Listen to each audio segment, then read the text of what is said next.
गुरुदेव भगवान के पास राम जी गए, जा कर के अपनी सारी बातें बताते हैं। गुरुदेव ने आशीष दिया है राम जी को। रात्रि के पश्चात सभी शयन करने गए, प्रातः काल हुआ। आज भगवान श्रृंगार करके विश्वामित्र जी के संग में रंगभूमि में आए।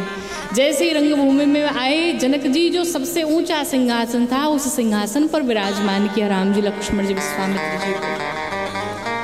जनक जी ने अपने दूतों से कहा मेरा प्रण सुनाया जाए।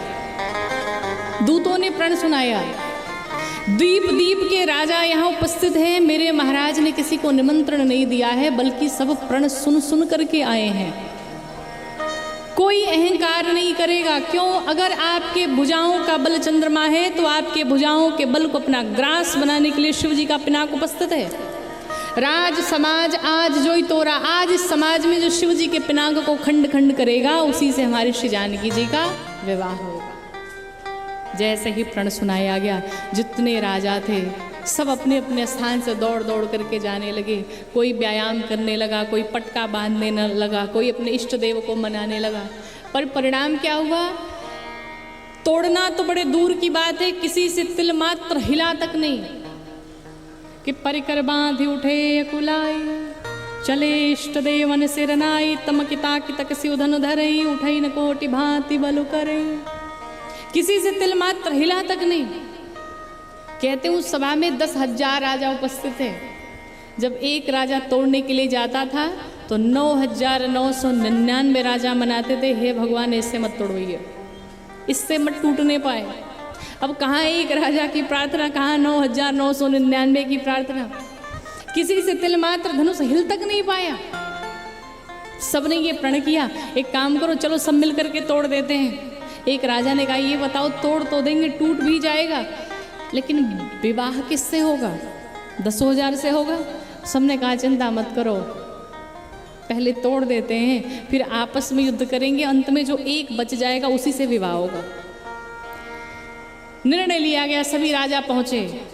गोस्वामी जी लिखते हैं कि 10,000 राजा एक साथ गए धनुष को तोड़ने के लिए, पर धनुष तिल मात्र अपने स्थान से हिला तक नहीं। जिस प्रकार से कामी पुरुष के वचनों को सुनने के पश्चात भी एक पतिव्रता स्त्री का मन अपने पति के चरणों से तिल मात्र हिलता तक नहीं, ठीक उसी प्रकार से शिव जी का पिनाक तिल मात्र हिला तक नहीं।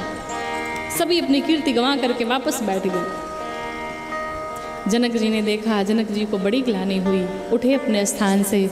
जनक जी कहते हैं कीर्ति वर्ण्य करने योग्य है, जानकी वर्ण्य करने योग्य है, सुंदर है, सुशील है, गुणवान है, धर्मशील है, लेकिन मुझे लगता है ये कीर्ति किसी को ठीक नहीं लगी। अगर मैं प्रण पे रहता हूँ तो मेरी बिटिया कुंवारी रह जाएगी, अगर मैं प्रण तोड़ता हूँ तो मेरी कीर्ति कलंकित होगी। पर एक बात सबसे कहना चाहता हूँ, अब जन को माखे भटमानी, वीर विहीन मही मैं जानी। मैं जान गया धरती वीरों से खाली, आज के बाद अपने आप को कोई वीर नहीं कहेगा। लक्ष्मण जी ने सुना भैया के रहते हुए कहते हैं कोई वीर नहीं है, पर पहली बार क्रोध आया तो शांत हो गए, पी गए। पर जैसे ही जनक जी ने दूसरी बार कह दिया, जो जनते बिन भट्ट भूमि भाई, तो पन कर होते न हंसाई। मैं जानता धरती वीरों से खाली है तो कदापि अपना उपहास नहीं करवाता।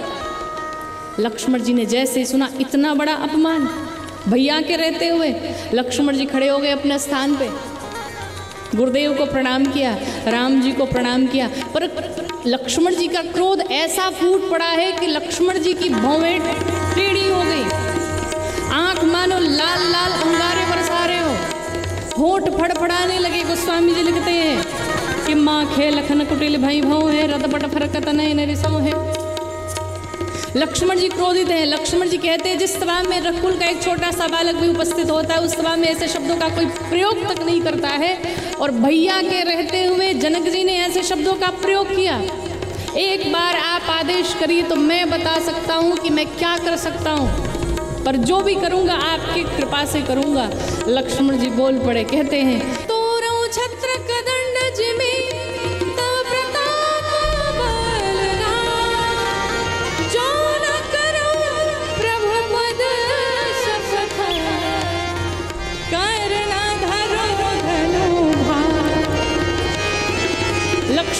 सभा के मध्य में बोल पड़े, जिस सभा में रघुकुल का एक छोटा सा बालक भी उपस्थित होता है, उस सभा में ऐसे शब्दों का कोई प्रयोग तक नहीं करता है। और आपके रहते हुए जनक ने ऐसे शब्दों का प्रयोग किया। जिस प्रकार से बच्चे हाथ में गेंद को उठा लेते हैं, ठीक उसी प्रकार से मैं पूरे ब्रह्मांड को हाथ में उठा लूं। जिस प्रकार से बरसात के मौसम में छत्रक निकले होते बच्चे उसे रौंद डालते, ठीक उसी प्रकार से पूरे ब्रह्मांड को चूर्ण चूर्ण करके रख दूं, सुमेर पर्वत को समाप्त करके रख दूं। इन्होंने तोड़ने की बात की, शिव जी के पिनाक को उठाऊं, प्रत्यंचा चढ़ाऊं, खंड खंड तोड़ूं, 100 योजन दूर तक प्रमाण के लिए लेकर दौड़ता चला जाऊं। इतना नहीं कर पाया तो लक्ष्मण आपके चरणों के शपथ खा करके कहता है धनुष बाण धारण नहीं करेगा। जैसे ही गरज पड़े लक्ष्मण जी, सभी राजा तो भयभीत हो गए, पर जनक जी मुस्कुरा दिए। जनक जी अब जान गए। जनक जी मन में सोचे भाई बड़का तो भी बैठा है, छोटका बड़ा तेज है, अब लगता है धनुष टूटेगा, अब समय आ गया है। विश्वामित्र जी ने देखा लक्ष्मण बहुत क्रोध में है, तो लक्ष्मण जी को देख करके विश्वामित्र जी ने राम जी से कहा, राम उसे पास में बुलाओ। और राम जी ने अपनी आंखों के इशारे से लक्ष्मण जी को अपने पास में बुलाया। और जैसे आंखों का इशारा पाया, लक्ष्मण जी ने पास आए और बुला करके अपने बगल में बिठाया। और अपने बगल में बिठा करके लक्ष्मण जी के पीठ पे थपथपाने लगे। वाह भैया, क्या अद्भुत बोला आपने, क्या आपकी वाणी थी, क्या गर्जना थी, क्या जोश था, क्या तेज था, क्या लालिमा थी आपके चेहरे पे। पर भैया एक बात बताओ, जनक जी आपसे बड़े हैं, आप जनक जनक चिल्ला रहे थे, थोड़ा जी लगा लेते नाम के आगे पीछे। लक्ष्मण जी ने कहा भैया अगर एक बार इशारा करते तो मैं तोड़ भी देता। राम जी मन ही मन सोचने लगे, तुम तोड़ देते तो हम जीवन भर क्या करते भैया, हमारे बारे में भी सोचो। विश्वामित्र जी बगल में सुन रहे थे। विश्वामित्र जी ने सोचा इसे पहली बार क्रोध आया, पूछ लिया तोड़ूं कि न तोड़ूं। अगर कहीं गलती से दोबारा क्रोध आ गया तो अब की बार पूछेगा नहीं, डायरेक्ट तोड़ेगा। और बेचारा राम सीधा साधा, ये तो ऐसे ही रह जाएगा। तो विश्वामित्र जी ने सोचा यही शुभ समय है। विश्वामित्र जी ने आदेश दिया, राम उठिए और उस शिव जी के पिनाक को खंड खंड करिए। राम जी उठे, गुरुदेव वशिष्ठ जो अयोध्या में थे उनको प्रणाम किया, विश्वामित्र जी को प्रणाम किया, सबको प्रणाम करके और आगे बढ़े। माँ सुनैना को संदेह हो गया, इतना छोटा सा बालक धनुष को तोड़ेगा। पर सखियाँ समझाती हैं तेजवंत लघु गनी न रानी, इन्हें छोटा मत समझिए, यही तोड़ेंगे।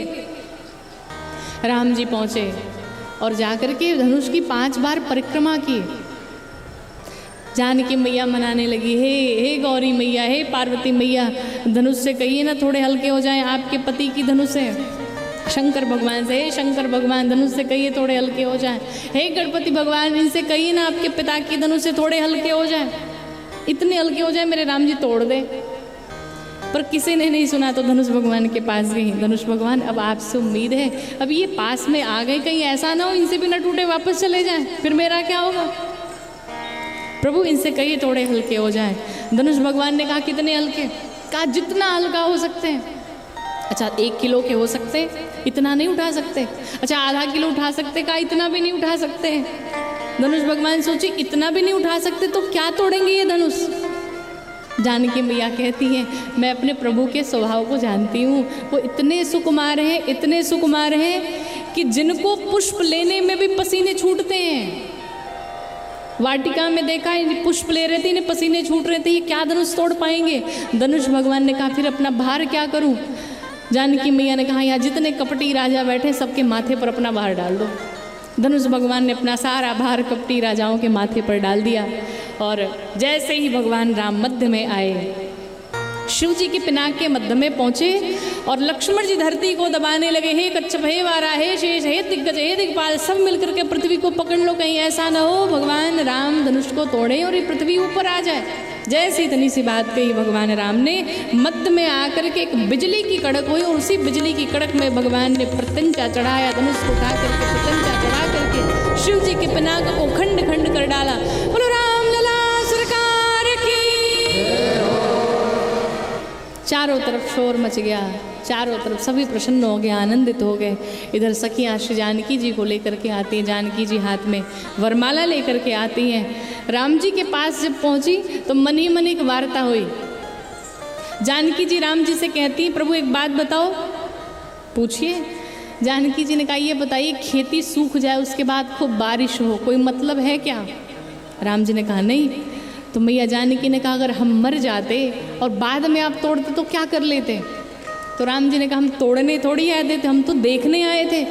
जानकी मैया ने कहा, अगर देखने आए थे तो जब आपको तोड़ने के लिए कहा गया तब तो तोड़ना चाहिए। आप सबको प्रणाम कर रहे हैं, हाथी जैसी चाल चल रहे हैं। अच्छा 2 बार की परिक्रमा में काम नहीं चल रहा था, 5 बार करना जरूरी था। मैया शिकायत कर रही हैं। मैया ने कहा, आपने एक एक क्षण जो हमारा बीत रहा था वो कल्प के समान बीत रहा था। यहाँ एक एक पल बिताना मुश्किल था और आप 5 बार परिक्रमा किए जा रहे थे। अब आपने मुझे परेशान किया, आपने मुझे परेशान किया, तड़पाया। अब आप खड़े रहो, मैं वरमाला नहीं पहनाऊंगी। अब राम जी खड़े, जानकी मैया वरमाला लेके खड़ी और सखियों को लगता है कि जानकी जी छोटी पड़ जा रही, इसलिए वरमाला नहीं पहना पा रही। सखियों ने निवेदन किया लक्ष्मण जी से, कहिए भैया से अपने थोड़े झुक जाएं। लक्ष्मण जी ने कहा, भैया अगर आज झुक गए तो जीवन भर झुके रहोगे, आज झुकना नहीं किसी भी हालत में। सखियों को पता है कि ये बहुत टेढ़ा है और जब तक ये साथ रहेंगे राम जी झुकने वाले नहीं हैं। सखियों ने कहा, लक्ष्मण जी थोड़ा साइड होइए, भैया का विवाह है, आप एकदम चिपके हुए हैं। लक्ष्मण जी ने कहा, बचपन से लेके आज तक हमारे भैया से किसी ने हमको अलग नहीं किया, आज कैसे हो जाऊं? सखियों ने कहा, अपने राम जी से पूछ लो। लक्ष्मण जी ने भैया से पूछा, जाऊं मैं?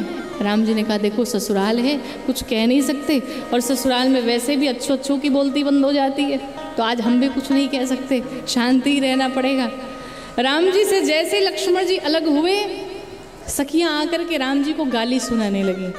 तो राम जी तो बड़े शर्मीले हैं, बड़े सीधे हैं, बहुत सरल हैं। राम जी जैसे ही लक्ष्मण जी को देखे, सखियों ने कहा झुक जाइए, पर लक्ष्मण जी वहीं से खड़े होकर इशारा करते, झुकिएगा मत। वो जहाँ हैं अपनी ड्यूटी निभाते रहते हैं। सखियों ने खूब गालियाँ सुनाई और राम जी शर्म के कारण अपने सर को जैसे झुकाए, सखियों ने कहा, जानकी यही शुभ समय वरमाला डालो। और जैसे ही जानकी जी ने इशारा पाया, जानकी जी ने भगवान राम के गले में वरमाला पहना दी। बोलो सियावर रामचंद्र भगवान की जय।